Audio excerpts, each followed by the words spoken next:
डाकोर जी का मंदिर है।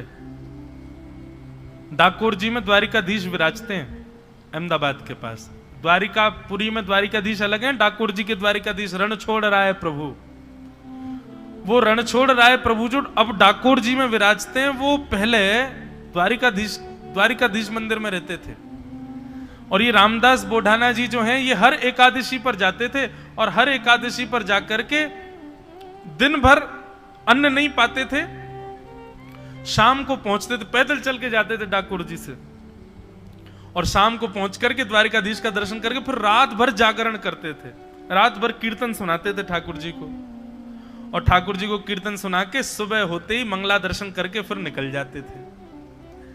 धीरे धीरे रामदास जी अब थोड़े वृद्ध हो गए, अब पैदल चल के आने में उनको दिक्कत होती थी बेचारे, जैसे तैसे फिर भी अपना नियम नहीं तोड़ते थे, हर एकादशी पर जाते थे द्वारिकापुरी। मन में एक बार कभी चित्त में भाव आ जाता था कि ठाकुर जी अब हम बड़े वयोवृद्ध हो गए, मुझे तो बस ये है कि अंतिम श्वास तक मेरे आपके एकादशी के दर्शन का नियम ना टूटे। ठाकुर जी को पता चल गई थी भैया अब ये इतने वयोवृद्ध हो गए, अब ज्यादा इनसे आना जाना होगा नहीं, क्या करें। वर्षों से चली आ रही मंदिर की सेवा को ठाकुर जी त्यागने को तैयार हो गए। रामदास बोढ़ाना आए और रात्रि जैसे ही जागरण करने लगे तो नेत्र बंद करके जागरण कर रहे थे, उनके चित्त में अपने आप ठाकुर जी मानो ऐसे दिखने लगे कि मंदिर का गर्भगृह खुल गया है और ठाकुर जी सचल रूप में बैठे हैं और कह रहे हैं, ए रामदास चल मुझको अपनी गोद में लेकर के चल दे, अब मैं तेरे संग ही रहूंगा, तू जहां रहता वहीं रहूंगा, तुझे रोज रोज आने, तुझे हर एकादशी आने की जरूरत नहीं है।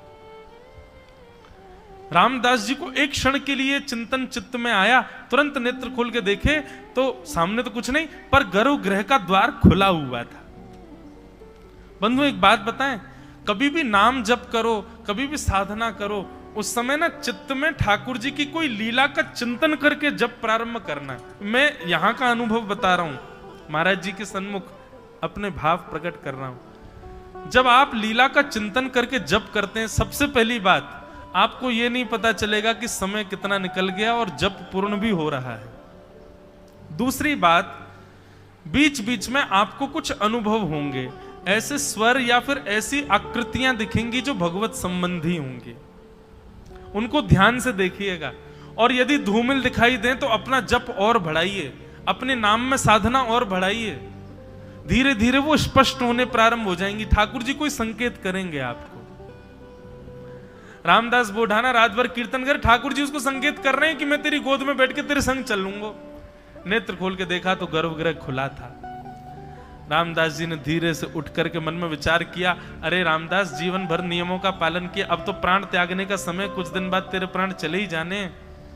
ठाकुर जी ने संकेत कर दिया है, अब तू जाके ले ही ले ठाकुर जी को। गर्भगृह का द्वार खोल करके भीतर देखा, श्री द्वारिकाधीश खड़े हैं और महाराज तुरंत भीतर प्रवेश करके अपनी भुजाओं से जैसे उठाया, इतने हल्के हो गए ठाकुर जी, रुई के जैसे हल्के हो गए, मानो जैसे स्वयं तैयार बैठे उसके संग चलने के लिए। और तुरंत महाराज रामदास जी की गोद में खड़े होकर के ठाकुर जी, बार बार कानों में एक स्वर जाता है, रामदास कौन बोलता है पता नहीं, जल्दी चलो जल्दी चलो जल्दी चलो, क्योंकि ब्रह्म मुहूर्त होने वाला है, मंगला के दर्शन खुलने वाले हैं, मंदिर में पुजारी आ जाएंगे, बवाल मच जाएगा, उससे पहले भगा ले चलो हमको यहां से।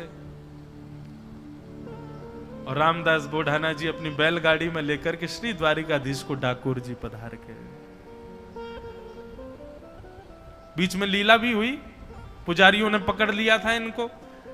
अब जैसे ही पुजारियों को आता देखा, ये ठाकुर जी को लेके एक बावड़ी में कूद गए, एक सरोवर था उसमें कूद गए, अंदर जाके वहां पे गुफा सी थी, उसमें ठाकुर जी को बैठा दिया। पुजारियों ने आके बैलगाड़ी देखी तो बैलगाड़ी में ठाकुर जी तो नहीं मिले, उनकी एक पटका मिल गया। ठाकुर जी भी, ये सब लीलाएं भी ठाकुर जी कराते हैं, सीधे सीधे किसी को मिल जाए ऐसा तो हो ही नहीं सकता, उसको थोड़ी पीड़ा ना हो, ठाकुर जी पूर्ण विचार करते हैं, थोड़ी पीड़ा तो इसको दिलाई दूं मैं। अब रामदास जी की बैलगाड़ी में ठाकुर जी नहीं मिले, लेकिन उनकी पीतांबरी मिल गई। पुजारियों ने कहा पकड़ लो इसको, देखो ये ठाकुर जी की पीतांबरी। खूब मारा महाराज बोढ़ाना जी के ऊपर, खूब प्रहार किया। जब उनके रक्त निकलने लगे तब एक करुण क्रंदन करते हुए एक छोटे से बालक के स्वर में उस बावड़ी से आवाज आने लगी, अरे मूर्खों, क्या कर रहे हो? जानते नहीं हो भक्त मेरे ही अंग होते हैं, उनको पीड़ा देते हो तो मुझे पीड़ा होती है।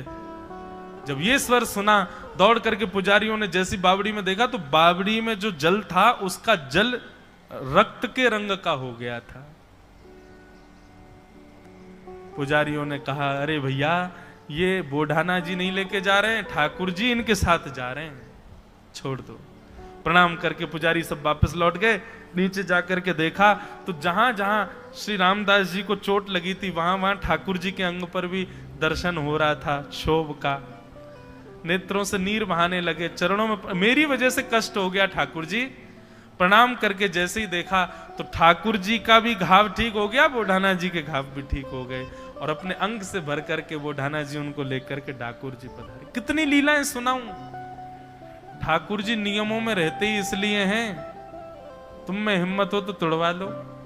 तुम्हारा प्रेम यदि उज्जवल होगा, श्रेष्ठ होगा, तो ठाकुर जी नियम तोड़ने के लिए ही नियम में बैठे हैं।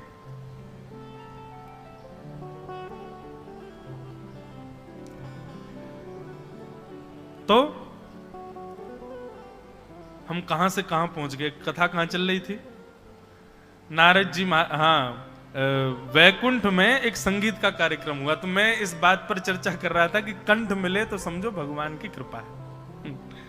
और कहां से कहां कथा चली जाए क्या है, 1 महीना तक है, कहां जाएगी? लौट के तो यहीं आएंगे। भाव से चल रही है। तो एक संगीत का कार्यक्रम हुआ वैकुंठ में, बड़े बड़े संगीतज्ञ आए मंच पर, सब देवता भी बैठे थे। अब नारद जी का इतना अधिकार है कि नारद जी सब देवताओं से आगे निकल करके और भगवान की शेष शैया से कमर लगा के बैठते हैं। ठाकुर जी को प्रणाम करके, जैसे किसी का बहुत अधिकार होता है, गुरुजनों के बहुत समीप रहता है, ऐसे ही नारद जी सीधे जाते हैं और ठाकुर जी को प्रणाम करके शेष शैया से कमर लगा के बैठते हैं ठाकुर जी के चरणों के पास।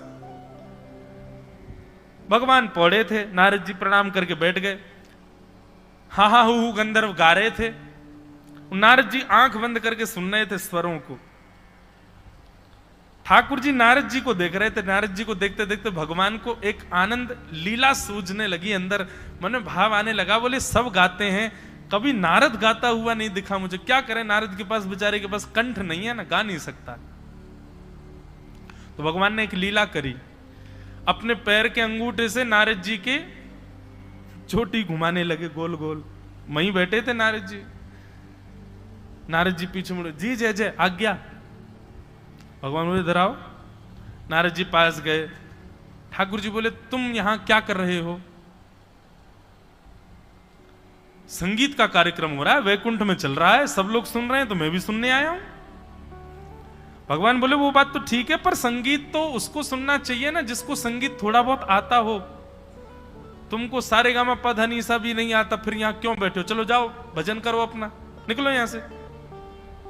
नारद जी बोले भगवान ऐसा अपमान तो मत करो। बोले नहीं नहीं नहीं, जाओ, जिसको संगीत का ज्ञान ही नहीं है उसको यहां आना ही नहीं चाहिए, चलो जाओ यहां से। और यहां बैठना है, संगीत सीख के आओ पहले। नारद जी को तो बड़ी अपनी, ऐसा नहीं कि उनको अपमान बोध होता है, पर हाँ सब देवता हंसने लगे, वाह, उछल कूद के आगे जाके बैठ जाता है, ले ठाकुर जी ने भगा दिया। नारद जी सबको देखने लगे, मोटे मोटे आंसू। आजकल तो आज तक तो बड़ी प्रायोरिटी मिलती थी ठाकुर जी से, और आज ठाकुर जी कह रहे हैं जाओ यहां से।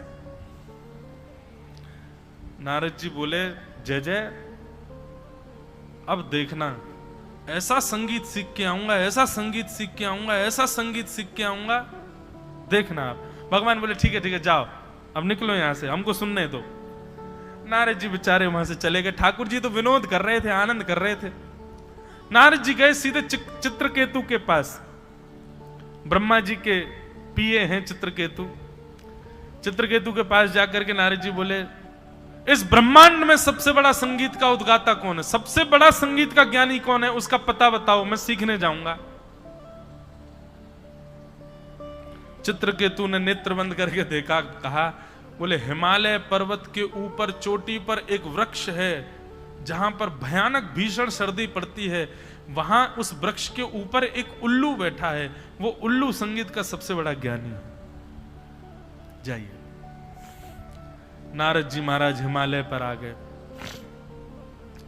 उल्लूखल उल्लू के पास बैठे, बोले गुरुदेव हमको संगीत सिखाओ। और महाराज उस भयावह सर्दी में नारद जी महाराज ने 2000 वर्ष तक उस उल्लू से संगीत की विद्या को ग्रहण किया, संगीत सीखा। केवल किस लिए? ठाकुर जी को रिझाने के लिए। 2000 वर्ष तक संगीत सीखा। जैसे ही प्रणाम करके जाने लगे तो उल्लू महाराज बोले, सुनिए, अपने संगीत को थोड़ा और तराशने के लिए ना कुछ समय आप महादेव के पास जाओ, कुछ दिन महादेव से भी संगीत सीखो। ठीक है। और 1000 वर्ष के लिए फिर नारद जी महाराज महादेव के पास गए, वहां संगीत सीखा। 3000 वर्ष साधना की संगीत की। और महादेव के यहां सीखने के बाद एक दिन महादेव ध्यानस्थ बैठे थे और नारद जी महाराज के स्वर को सुनकर के बस उन्होंने प्रसन्न होकर के आशीष दे दिया, वाह बहुत सुंदर। बस महादेव बहुत सुंदर बोलते हैं, उसके बाद क्या करना? 1000 वर्ष वहां साधना सीखने के बाद नारद जी बोले, अब सुनाऊंगा ठाकुर जी को, मुझे भगा दिया था वहां से। अच्छा, ये कोई प्रतिस्पर्धा या ईर्ष्या नहीं, ये प्रेम जहां प्रेमी होते हैं वहां ऐसी बात हो जाती है ना। नारद जी बोले, मुझको भगा दिया था सभा से, तुम जानकार नहीं हो, अब देखना ऐसा गाऊंगा, ये हा हा हु गंधर्व भी मेरे सामने नतमस्तक हो जाएंगे। अरे सरस्वती का स्वर भी मेरे सामने फीका लगने लगेगा। ठाकुर जी के प्रति थोड़ी सी लड़ाई झगड़े की भाव आ जाए, यहां तक तो ठीक था, पर हा हा हु गंधर्व और सरस्वती, इनके प्रति जो ईर्ष्या का भाव आया, ठाकुर जी को यह प्रिय नहीं था।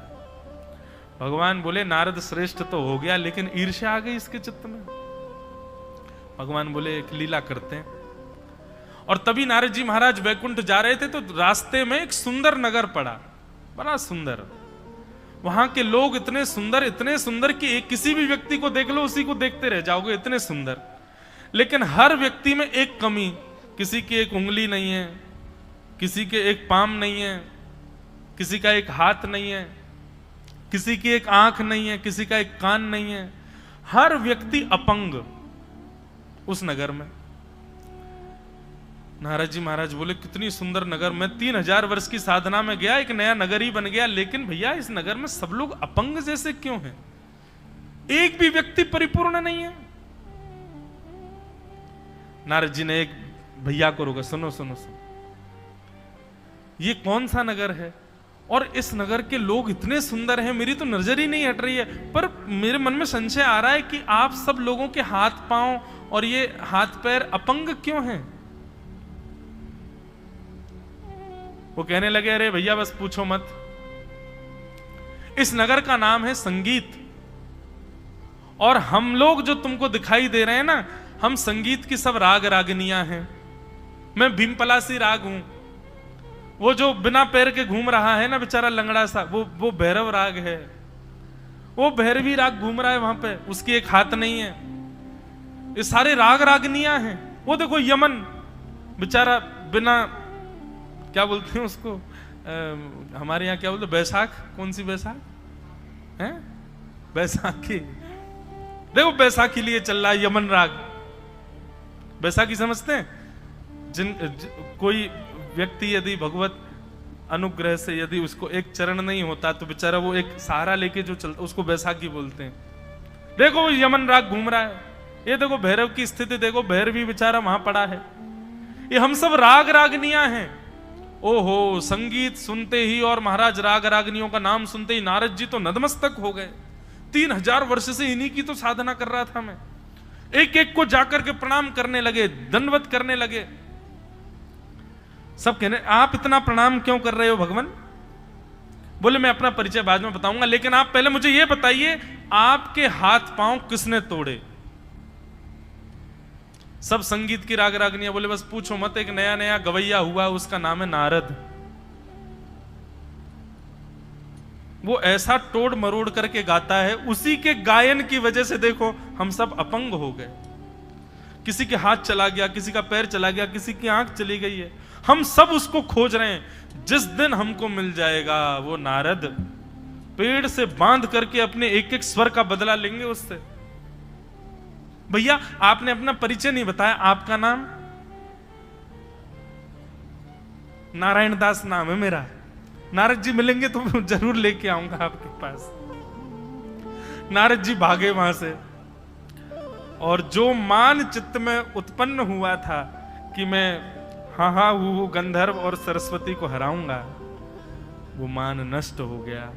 महादेव के पास गए, बोले कि आपने संगीत तो सिखा दिया, लेकिन अब इस मान को कैसे मर्दन करूं? बोले मान का मर्दन करने का एक ही उपाय है, जिसके प्रति ईर्ष्या प्रकट हुई है उसी के चरणाश्रित हो जाओ। मुझे इतना सुंदर लगता है, शाम को जब यहां पर पंचपदी होती है, सब लोग पद गाते हैं, तो उस पद वहां उस सभा का नियम है, यदि कोई व्यक्ति विलंब से आए तो उसको कान पकड़ के खड़ा होना पड़ता है। और चाहे कोई हो, अब आज कल तो हम आए थे, हमको पता नहीं थी, पर अब से अगर अष्टपद में वो पंचपदी में हम भी लेट आएंगे तो हम भी ऐसे खड़े रहेंगे, भैया ठाकुर जी हमारी प्रतीक्षा करें। लेकिन इसका भाव कितना सुंदर। और ऐसा नहीं कि अपनी जगह से खड़े होके, माताएं तो अपनी जगह से ही रहती हैं, पर भाई लोगों को तो सबके सामने आना पड़ता, वहां खड़े होके कान पकड़ो। मान रहित होने का कितना सुंदर उपाय। महाराज जी ये नियम तो हमको लग रहा है कथाओं में भी लागू करवाना चाहिए। जो कथा में 3 बजे, मतलब 3 बजे के बाद आवे, व्यासपीठ के बाद जो कथा में आए, खड़े हो जाओ, पहले कान पकड़े खड़े रहो तुम। ऐसा नियम हर कथा में होना चाहिए। कितनी जल्दी मान रहित हो जाएंगे लोग,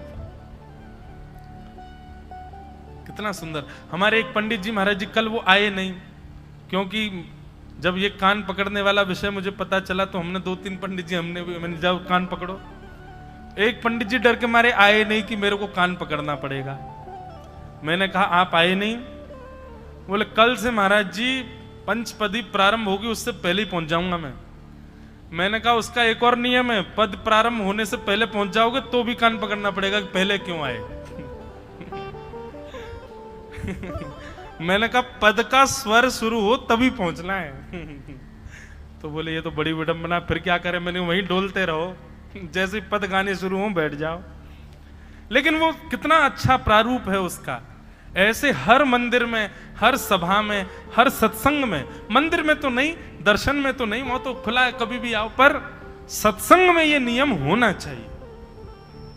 अगर व्यासपीठ पर आने वाले व्यास या कीर्तन गाने वाले कीर्तनकार के बाद आप आते हो, आपको क्षमा ठाकुर जी से मांगनी चाहिए। आप विचार करो, कभी भी पदावली होती है, कहीं भी कीर्तन होता है, संकीर्तन होता है, ठाकुर जी पहले आके बैठते हैं। सबसे पहले कथा में आने वाले श्रोता कौन है? ठाकुर जी। सबसे पहले ठाकुर जी आते हैं, और सबसे विलंब से हम लोग आते हैं। महादेव बोले मान रहित होना है तो जिसके प्रति तुम्हारे चित्त में प्रतिस्पर्धा का भाव आया था उन्हीं की शरण में जाओ। नारद जी महाराज हाँ हाँ हूँ गंधर्व के पास गए, बोले मुझे क्षमा कर दो, मैंने अपने आप को आपसे ज्यादा श्रेष्ठ मान लिया, अब आप ही संगीत सिखाओ। हाँ हाँ हूँ गंधर्व ने कहा नहीं नहीं नहीं नहीं भगवान, ये सब भगवान की लीला थी। आपके मान को दूर करने के लिए भगवान ने ये संगीत नगर बनवाया और उस संगीत नगर में इन सबको प्रकट करवाया। आप बिल्कुल निश्चिंत रहें, आपका जो स्वर है, आपका जो गायन है, वो तो अत्यंत विशिष्ट है। नारद जी महाराज बोले मुझे कैसे पता चलेगा? बोले अभी 3 दिन बाद फिर से संगीत का समायोजन होगा, आप पधारिएगा। पिछली बार आपको भगा दिया था, अब की बार ठाकुर स्वीकार करेंगे। सबसे पहले प्रस्तुति हाँ हाँ हूँ गंधर्व ने की, दूसरी प्रस्तुति सरस्वती मैया ने की, तीसरी प्रस्तुति अन्य अन्य देवगणों ने की। सबसे श्रेष्ठ प्रस्तुति करता सबसे अंत में आता है। सबसे अंत में प्रस्तुति देने के लिए नाम उद्घोषणा की महादेव ने। अब हम मंच पे बुलाना चाहते हैं हरिदास वर्य, हरिदासों में जो सबसे श्रेष्ठ हैं, ऐसे श्री नारद जी महाराज को। नारद जी का नाम सुनते ही भगवान बोले हैं नारद गाएगा? बोले हाँ।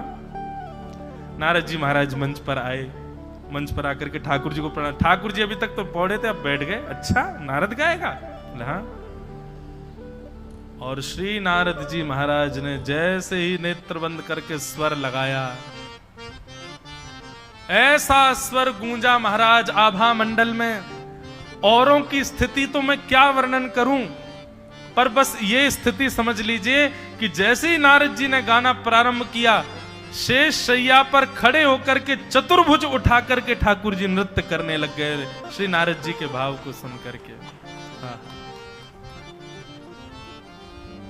ऐसा स्वर गाया महाराज। भगवान सोचने लगे मैं क्या दूं, मुझे कुछ देना है, नारद को उपहार देना है। तभी महाराज सरस्वती अपनी वीणा लेकर के आई। सरस्वती जी की वीणा साधारण नहीं है, उस वीणा में भी सृजन और संहार की सामर्थ्य है। यदि सरस्वती जी गंभीर राग बजा दें तो पूरे विश्व का संहार हो सकता है, और सरस्वती जी प्रेम राग बजा दें तो विश्व बन भी सकता है।